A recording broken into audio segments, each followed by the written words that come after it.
Thank you for tuning in to the Voice of the Victim podcast. We discuss a lot of sad and potentially triggering things on this show. We try to be as sensitive and cautious as possible, but if you are sensitive to things involving abuse and may be triggered, please think twice before listening to our show.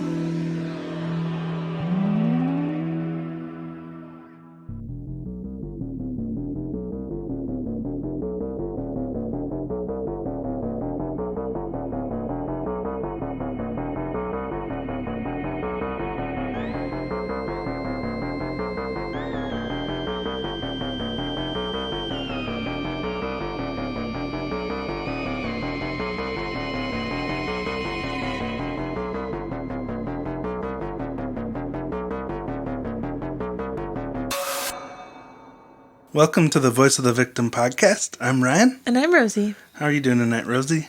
I'm doing good. Having a Dr. Pepper, so I'm A-okay. Very nice. Very How nice. are you, Ryan? Pretty good. Guy. Zook is here. Every time we start the podcast, he's ready to make an appearance. Mm-hmm. But anyway, let's do a review real quick and then jump into the story. Okay. Do you want to read this review? Yeah. This one is entitled, Don't Stop, Please. It says, I just absolutely love listening to the both of you. Your voices are truly great to listen to. You can hear the sadness you both feel for the victims and the victim's family. Keep up the great work as you both make a great team. Here's to many, many, many, many more years of podcasting for both of you. Is it just me or is that a rose? It is a rose. Nice. Little rose emoji is what he's talking about. Regards from Down Under in Melbourne, Victoria. Regards... Dude, it's... Mary Ann Mumcasser. It's Melbourne. Oh. Okay. An Australian told us that before. Sorry. Melbourne. Regards from Down Under. Thank you, Mary. Yes. I really appreciate that. That was such a nice review. I really like that one. And speaking of Down Under, we have another more recent review that we're going to share. So if you heard Australia and then we didn't read your review, we will read it soon. Mm-hmm. We saw it. We appreciate it. Mm-hmm. So thank you. All right, let's get to the story. The story we're talking about tonight is from Japan and takes place in 1998.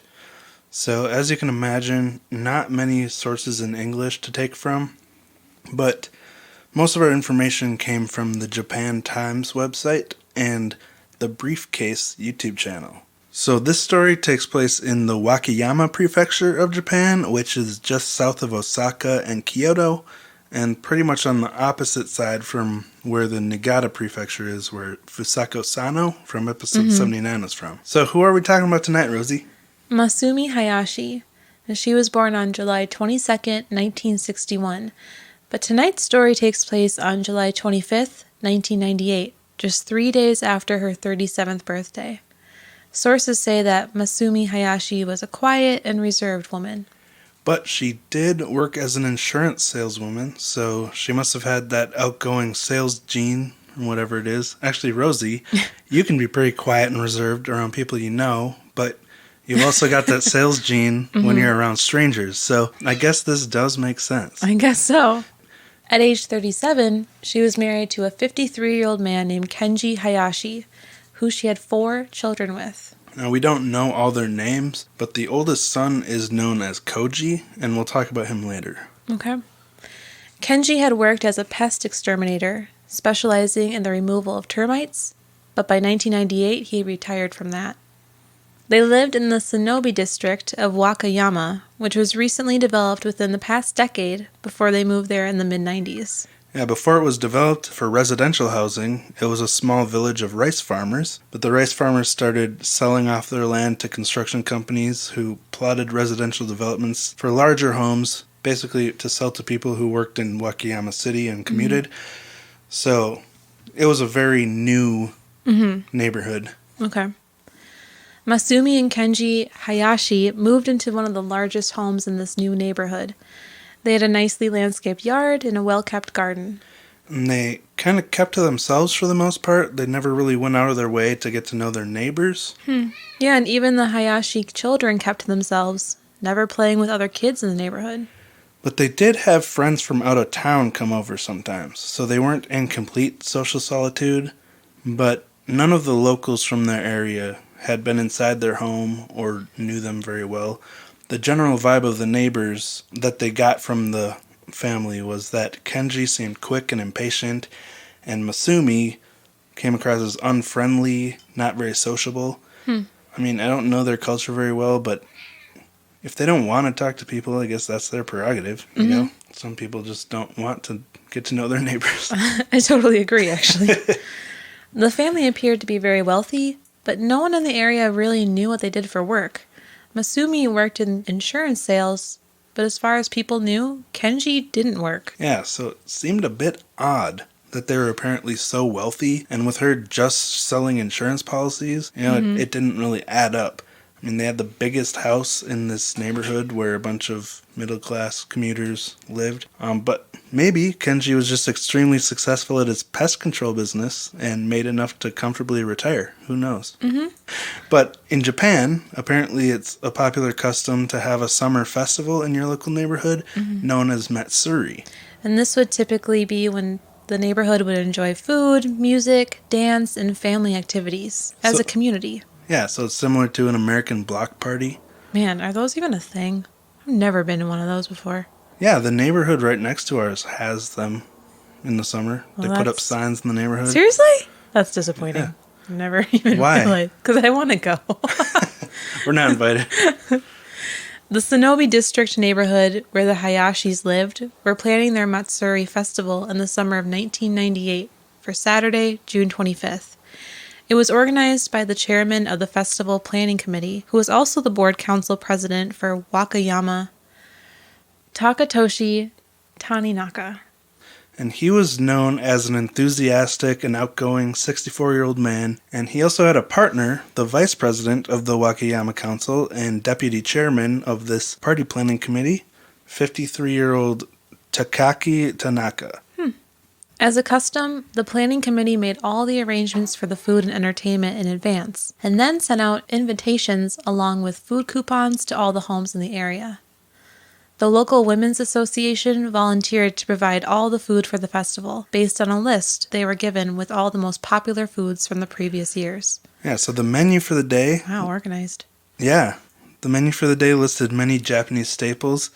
My experience with Japanese food is very limited to American restaurants. Actually, my all-time favorite food is sushi, but that's just one Japanese food. So I'll do my best to explain what was on this menu for this particular day in 1998. Fun. Based on what I could find while I was researching. So they had yakitori, which is basically the Japanese version of shish kebab. It's like, you know, meat on a skewer cooked over a grill. Takoyaki, which is like a little ball of minced meat, typically octopus meat, wrapped in batter and cooked. Yum. So that sounds pretty good. And then tonkatsu, I think I'm saying that right, which is like a breaded and fried pork cutlet. And then Japanese curry, which on this particular occasion came in the form of a pot of soup. Ooh, soup. Possibly with udon noodles. So a pretty delicious sounding menu. This sounds quite nice. I would like to try the octopus ball. Yeah, me too. That sounds like the most interesting one. On the day of the festival, everything seemed to go very well. The food was a huge hit, and it was so good that many people not only ate it at the festival, but also took containers of it home so they could have a second serving. It appeared to be another successful Matsuri. People enjoyed the day and then made their way back home. But things took a turn when the event planner's wife, Mrs. Taninaka, made a disturbing discovery. Yeah, she found her husband, Takatoshi, laying on the floor of their home with his hand over his chest, obviously in distress, and she had no idea what was happening. She probably assumed it was a heart attack or something, so he was rushed to the hospital. And there was nothing that they could do. He was gone. They determined that he had suffered a fatal case of food poisoning. Oh my gosh. Yeah, so this was right after this big neighborhood festival with all of this food being shared by hundreds of people. So this is a scary realization because if he just died of food poisoning... What's going to happen to all the people? Right. By the next day, Sunday the 26th, 63 local people were hospitalized with chest and stomach pain. 4 of these people, including the event planner, didn't make it. Oh my gosh. Yeah. So the people who lost their lives after this festival were again the planner, 64-year-old Takatoshi Tanunaka, and his deputy, 53-year-old Takaki Tanaka, which to me seems really odd that both of them would die, and they were the only adults to die. But then there were 2 children that died as well, a 16-year-old girl named Miyuki Toriend and a 10-year-old boy named Hirotaka Hayashi, which, if you remember, is the same last name as Masumi and Kenji, who we talked about earlier. Oh, no. So, obviously, this is really sad, and what are the odds that the 2 leaders of the event would be the only adults to die? That part really seems odd to me. But what happened next? Well, news of the Wakayama poisonings spread across the entire country of Japan, and police began investigating what had happened. They visited the local hospital to try to figure out what had caused so many people to be hospitalized that weekend. Based on the symptoms they examined across the 63 patients they saw, the local doctors told the police that it was consistent with poisoning, possibly from cyanide. Whoa, that is crazy. Right? So this wouldn't just be a simple case of some bad chicken or something. This seems like something a lot more sinister, meaning foul play. Someone did this on purpose. Police searched the area where the festival had taken place and began collecting evidence from the day's trash, including used cups and bowls. It was taken in for further processing. A week later, after medical experts conducted autopsies on the deceased people, they notified police that the deaths had been caused by powdered arsenic within the curry soup. The police forensics processing was able to confirm this with traces of powdered arsenic found on the used cups and bowls from the festival. So apparently someone had deliberately sprinkled arsenic powder into the pot of curry soup, which happened to be the most popular dish at the festival. So it was obvious that this was now a murder mystery case, and the people from the area were understandably in a state of shock and fear. This was just a local neighborhood gathering. Can you imagine knowing that someone among your neighborhood was a murderer, but having no idea who it was? So the locals were understandably upset and critical when it seemed like the police investigation was moving slowly. So let's talk about 2 other men who had made multiple visits to the hospital in the past with similar symptoms. Okay. These 2 unnamed men had shown similar symptoms in the past, and traces of arsenic had been found in their hair. Each time they visited the hospital, there was a common thread. They had just recently been at the Hayashi home for dinner. After more investigation, they found that both of these men had insurance policies with the same beneficiary, the Hayashis. So I have no idea how this would even be possible, to take out an insurance policy on someone else and make yourself the beneficiary. But I guess different times, different cultures, I don't know. Fascinating. But this is what's reported. In fact, Masumi Hayashi is said to have already collected 6 million yen from a claim on one of these men's policies after he'd been ill. 6 million yen is equal to over $57,000 US today. So to reiterate, these 2 men got sick every time they ate at the Hayashi home. Later, when they came forward, they had traces of arsenic in their hair, indicating long-term exposure, and they were covered by insurance policies which benefited the Hayashis, who were at the festival. So it seems pretty clear-cut, but there's more. After learning about these 2 men, police began to dig into Masumi and Kenji's long and storied past related to insurance policies. They found that Masumi had collected 4.6 million yen in 1996 for a previous claim when she said she'd fallen off her bicycle and landed on a grill or a bonfire. But that was a lie. She had actually been cooking spaghetti when she was burned. I'm not quite sure why that makes a difference, since they're both accidental, but either way, she lied about it in order to get the payout. Right. And I just gotta say, you said yang? Yen? Isn't it yen? Yes, I'm sorry. And I was going to say spaghetti doesn't count. It's in the fine print. Apparently. Everyone knows that. As the investigation continued, they found out she had collected insurance benefits in both 1993 and 1997 on claims about Kenji. In 1993, they collected 20 million yen after claiming that Kenji suffered serious bone fractures in a motorcycle accident.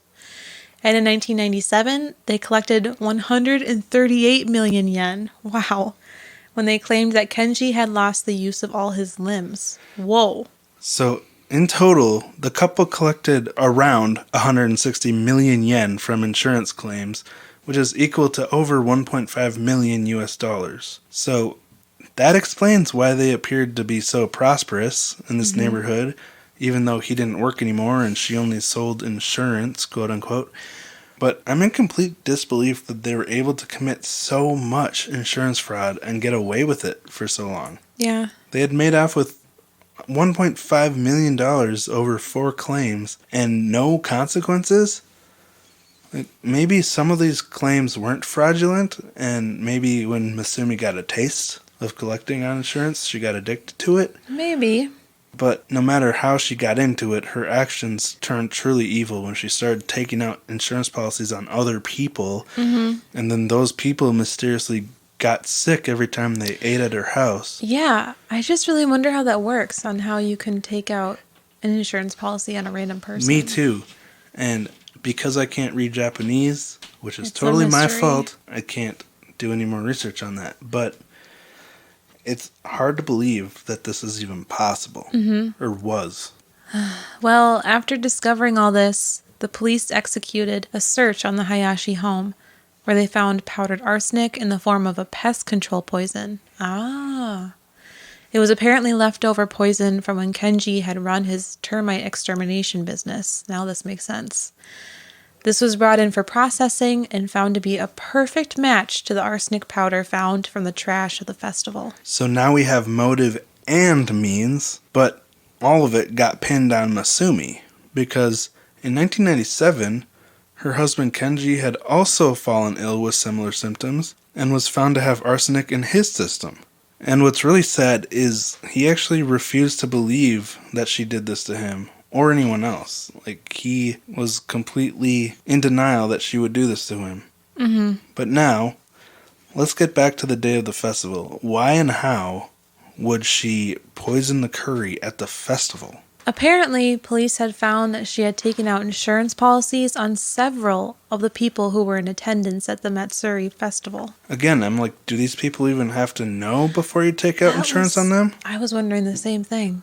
Like, how would she even do that? But I'm just going to guess it wasn't as stringent in this particular place and time. On top of all this physical evidence, there were also witnesses who said that Masumi had been tending to the pots of curry hours before the festival began. She had plenty of opportunity to slip something in. And they also claimed that she was acting suspiciously as she did it. After over 2 months of investigation and a lot of pressure from the community, police finally arrested Masumi and Kenji Hayashi on October 4th, 1998. They were both charged with insurance fraud after exaggerating their injuries to get better payouts. But Masumi had a lot more serious charges on the table for her. She was charged with 4 counts of murder because of the 2 men and 2 children who had died as a result of her apparent actions. They were both found guilty of insurance fraud, and Kenji was sentenced to 6 years in prison. But Masumi had to face another trial for the curry poisonings. It began in 1999. Now, the way we've described and framed this case so far makes it sound pretty clear-cut, but as far as actual trials go, pretty much all of this evidence is still considered circumstantial. Really? So no matter how obvious what happened may seem, there's no smoking gun legally. Masumi's defense argued that the arsenic used in the poisonings was very commonly used in Japan, and also very easy to come by, available at many local stores. They also claimed that the person the witnesses claimed was Masumi standing around the curry pots could have actually been Masumi's daughter. Wow, real class act trying to pin this on your child. Yeah. Yikes. But I don't know how this would be possible because her oldest child was 12 at the time. How would you mix up someone under 12 with a almost 40-year-old woman? Because you're desperate. Yeah, I guess. But anyway, what else did her defense claim? They also acknowledged that the charges of insurance fraud were valid, but doing that doesn't make a person a murderer willing to poison innocent people. They claimed that thousands of people attended the festival, and her presence at the festival didn't prove anything. And that's a fair argument. But again, the two men she had insured who would get sick every time they visited her house? I mean, she can't pretend she didn't have insurance policies taken out on people that mysteriously got sick from arsenic poisonings regularly. That's just too coincidental. And this is why the defense's next argument completely loses me. They claim that she had no motive to commit this crime. 2 words. Insurance payout. Yeah. What more motive does one need? There are hundreds of cases of people committing horrible, violent crimes just to get an insurance payout. Look at Carl Carlson, who we covered in the past. Gen Y recently covered him. It's plenty of motive. Mm-hmm. The prosecution claimed that on top of the insurance money, she was also not on good terms socially with her neighbors, or with the local women's society, which she interpreted as them shunning her. So, we have 2 different accounts. People from the neighborhood claim that she was antisocial and kept to herself, but the prosecution here claims that they shunned her and that gave her motive to want to kill them. So we can't say for sure either way, but I'm more inclined to believe that, or what the neighbors said, since there's more of them and they're not trying to win a trial with what they say here. Mm-hmm. So I feel like she was probably just antisocial. Yeah.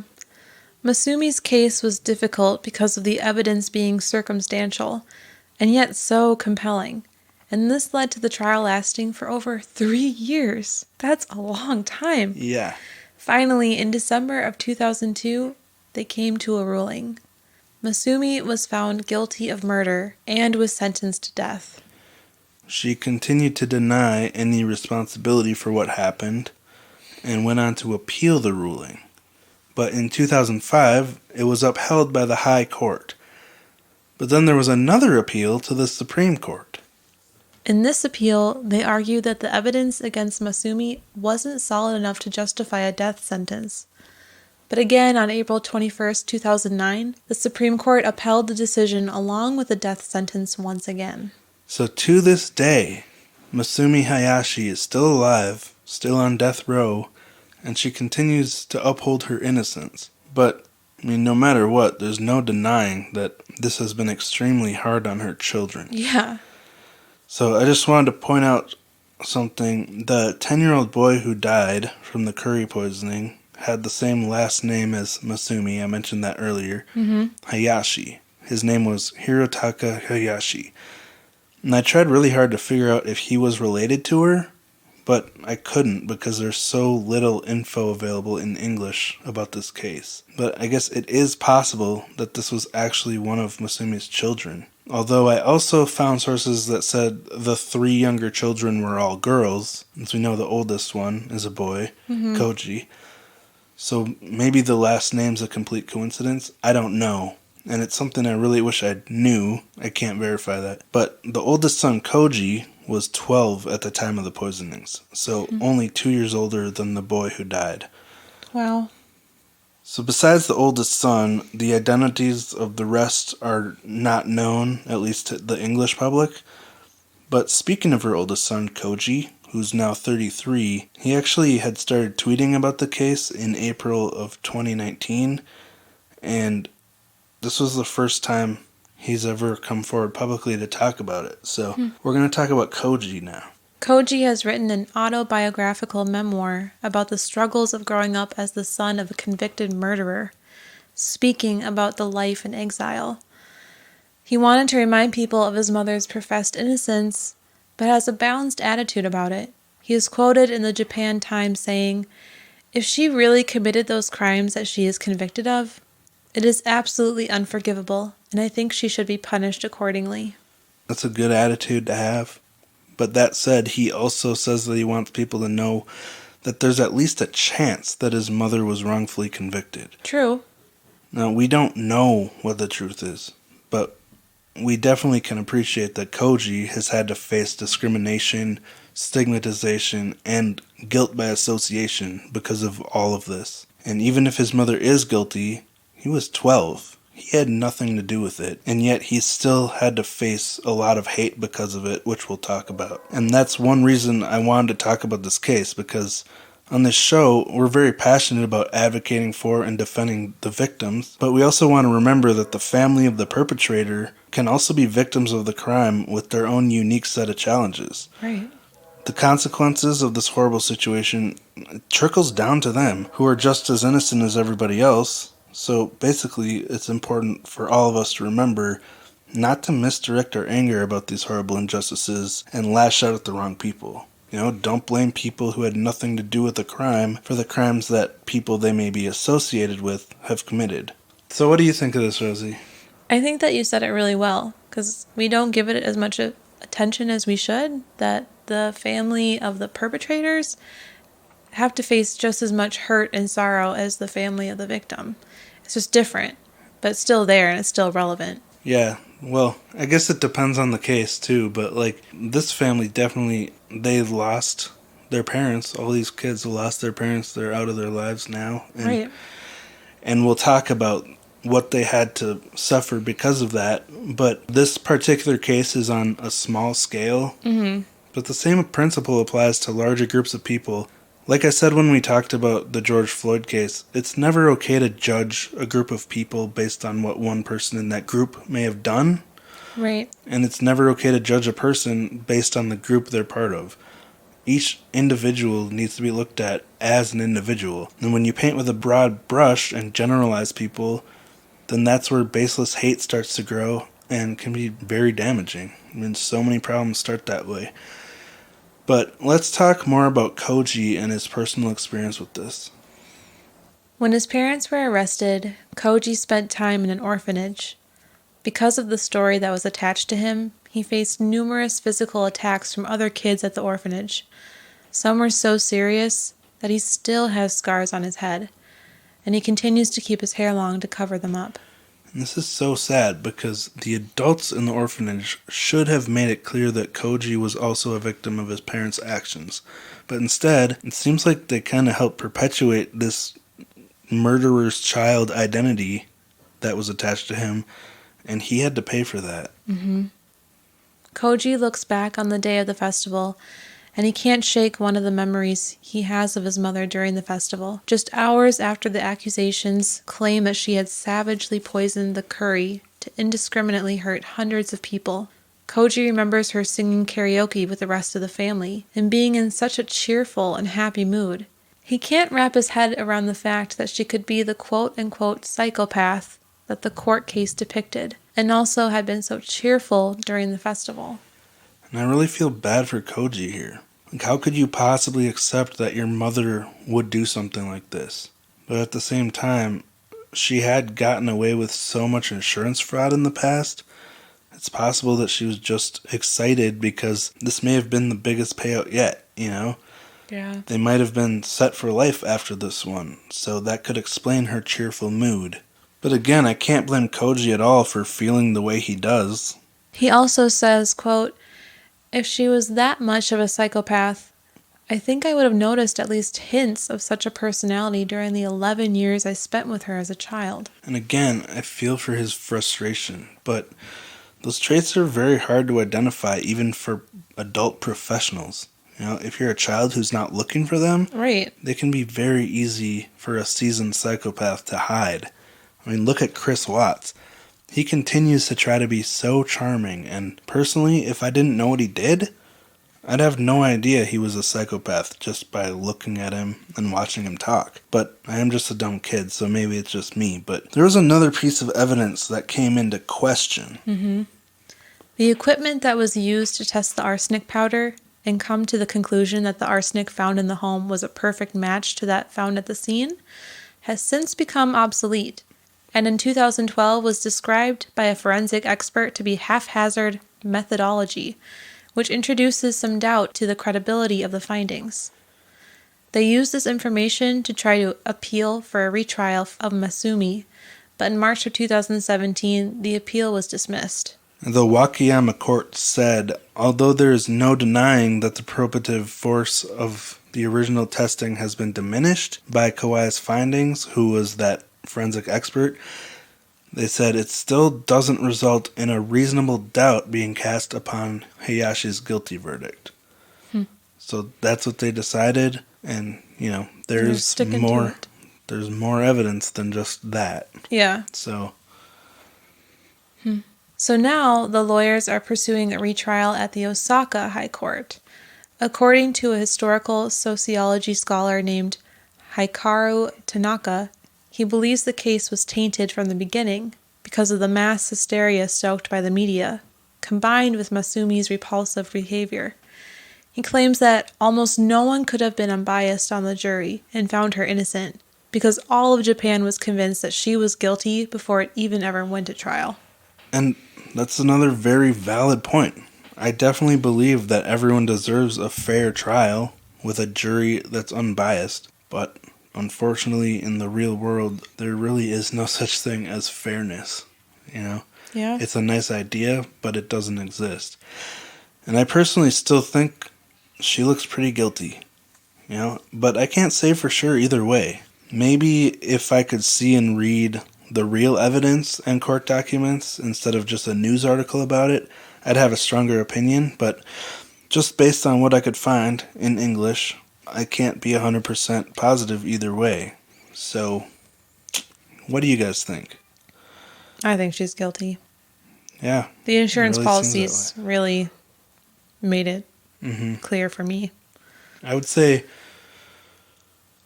the most important thing to take away from this case, it's not whether she did or not. It's 1, don't poison people.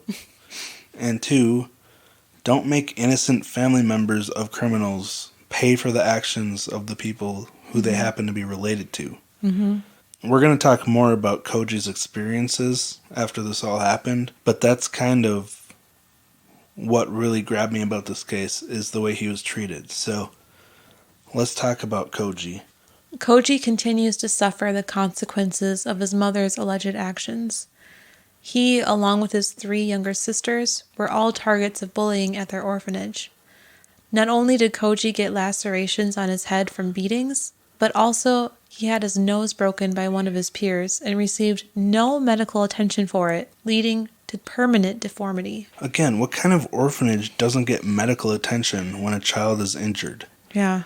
Several months after the parents' arrest, Koji and his sisters visited their childhood home and found hateful graffiti covering the walls, calling them murderers. And shortly after this, the home was burned down by arsonists. And to make matters worse, Koji was also sexually abused by one of the female staffers at the orphanage. That's terrible. What the heck? This orphanage sounds awful. Like, that orphanage should be burnt to the ground. Right. I wouldn't say that, because there's kids not in with there. The kids in there, obviously. Over the course of a few years, he was repeatedly molested. But because of the way people treated him growing up, making him feel responsible for the actions of his mother, he felt like he had no right to come forward and complain about the abuse. Oh my gosh, that's so sad. I know. He had told the Japan Times, quote, "Back then, I had it in my head that I was not in a position to resist. I was resigned to everything. I had become so accustomed to violence and verbal abuse that I was living my life unable to feel any emotion."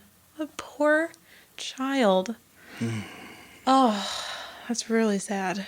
I know. It really seems like even the adults at the orphanage treated him like he was responsible for his mother's actions. And that's so horrible and sad. And just look at how it affected him. Unable to feel any emotion. I mean, he was a child still at this time. Even after he was old enough to leave the orphanage and get a job, some of his co-workers at a restaurant where he worked found out who he was and passive-aggressively pressured him into quitting. Yeah, they told him, "You do realize that you working here raises sanitary problems, right?" Basically implying that Koji's association with the notorious curry poisoning case would put the restaurant's sanitary reputation at risk. Seriously. What a cold thing to do. Such misdirected judgment. And it's just not okay. But despite all of this, by age 29, he was able to have a successful relationship and become engaged to a woman who accepted him the way he was. Yeah, which is nice. It looked like things were finally going to take a positive turn for Koji. He was so excited to finally have a solid family that he could love and trust and confide in. And he felt so comfortable with his soon-to-be father-in-law that he confided in him about the situation with his mother. Something he hadn't talked to anyone about besides, his family and his fiancée. But despite the confidence he had in this relationship, his dreams were torn away from him again. His fiancé's father instantly got angry and shouted at Koji, "I didn't raise my daughter to give her to the son of a death row inmate." In a rage, he told Koji to leave. And just like that, his entire future was taken away from him. So it's safe to say that this poor guy has suffered a lot of injustice from people who claim to be on the side of good, but who are completely misplacing their anger, victimizing a person who did nothing wrong, and believing themselves to be in the right. It's completely backwards, but it's something that happens very easily.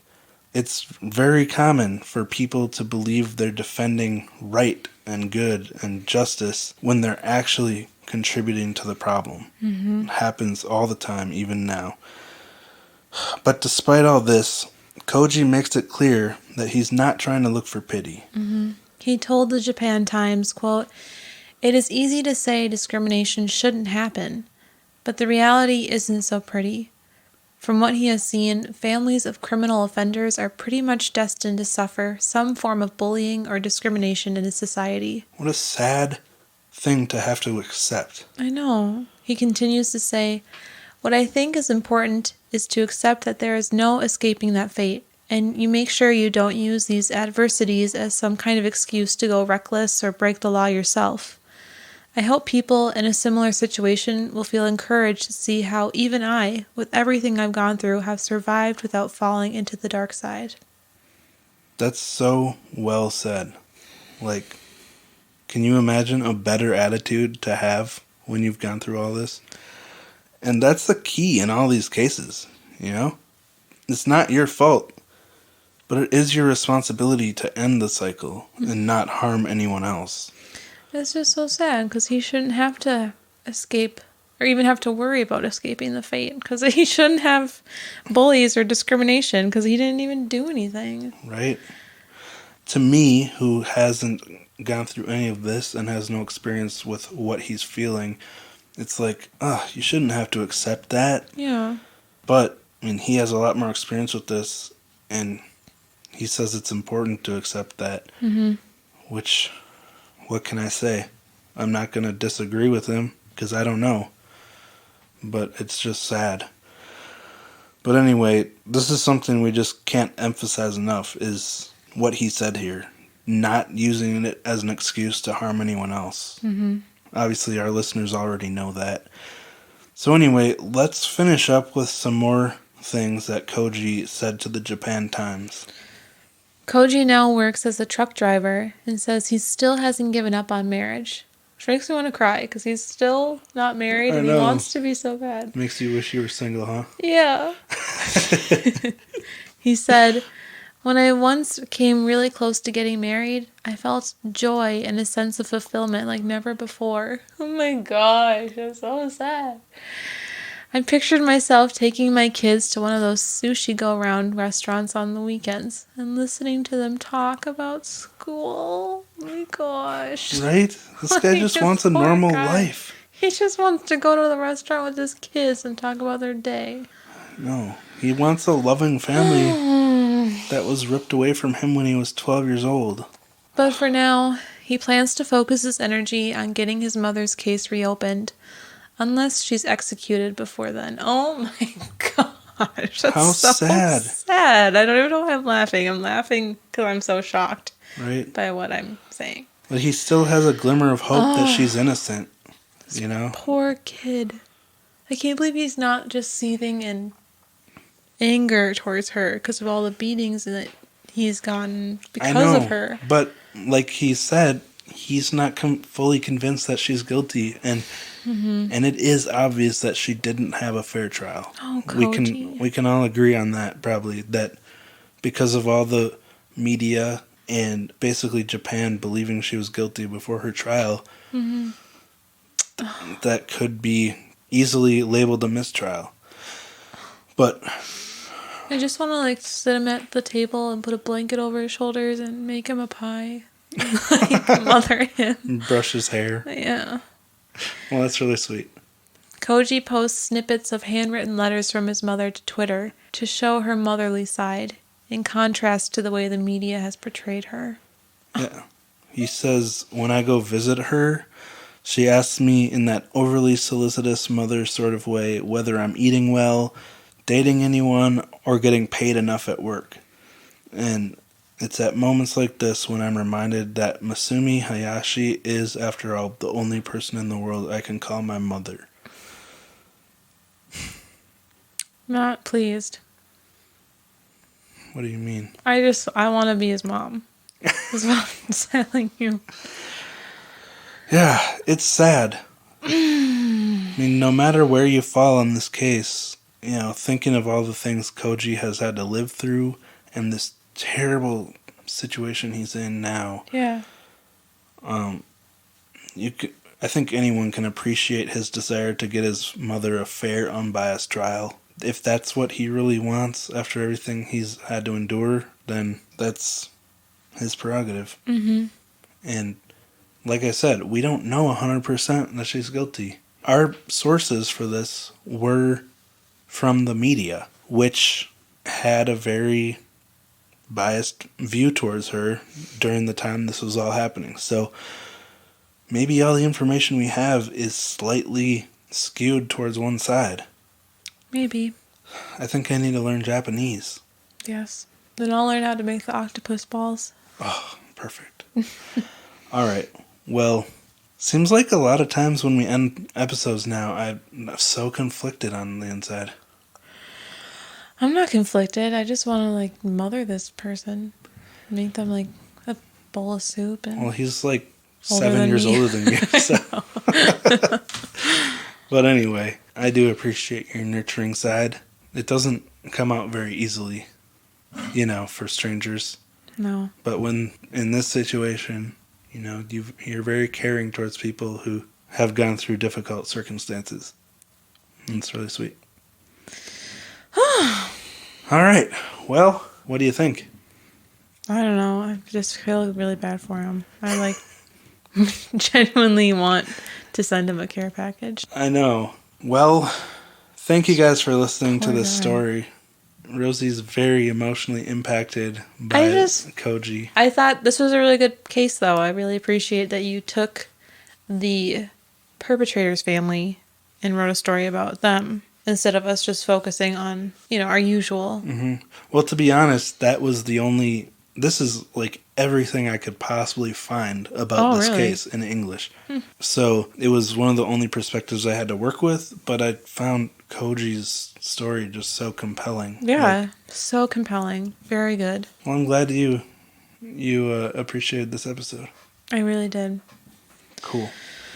Well, again, thank you guys so much for listening. Do we have anything else to say before we wrap it up? A couple of things. We are going to be working on Patreon packages this week, and hopefully we'll be getting those out soon. Yes. They are due.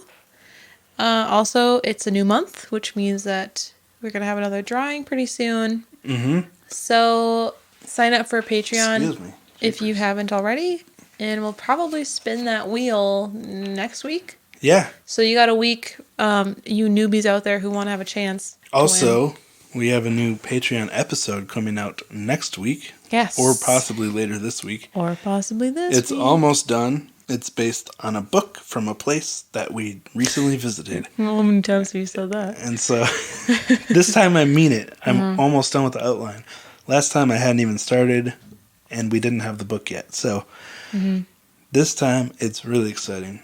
Because it's a very fascinating story from a place that we just visited. And maybe that's why I'm so fascinated by it, but Yeah. I think it'll be interesting. I guess the only other thing I can think of is for some reason 2020 has decided to give us a glimmer of hope, and this week's going to be really beautiful, at least in our area of the woods. Yeah, it's So go upper outside. 60s. I don't know why. It's a trick. If we're all just It going to feels like die it. from like killer bees when we go outside for a walk, but Possibly. nice weather. Yeah. Everybody feel a little more positive this week. Obviously, it's a very big week, Yeah, with the elections and stuff. but Be safe. you know what? Yeah. Be chill. I think people, I believe in people that they can, no matter what happens, people can make the best of it and get along with each other. That's my hope. Stay safe. Do your best to stay sane. Yep. Stay safe. Stay sane. Winter's coming, but Stay hydrated. it'll be fine. It'll be Yeah. I might have to boil some water tonight to get some. Oh, wait, no, it's not cold anymore. That's right. Air's still dry, though. It is super dry. I still gotta get that humidifier. I wake up like 6 times during the night with a dry mouth. Don't you? I got a bloody nose yesterday. Oh, that's Super right. irrelevant though. To this. Well, we're in the final seconds, so it's like if people are still listening now, True. it's an accident. True. All right. Thank you guys for listening, and we'll talk to you next week. See ya.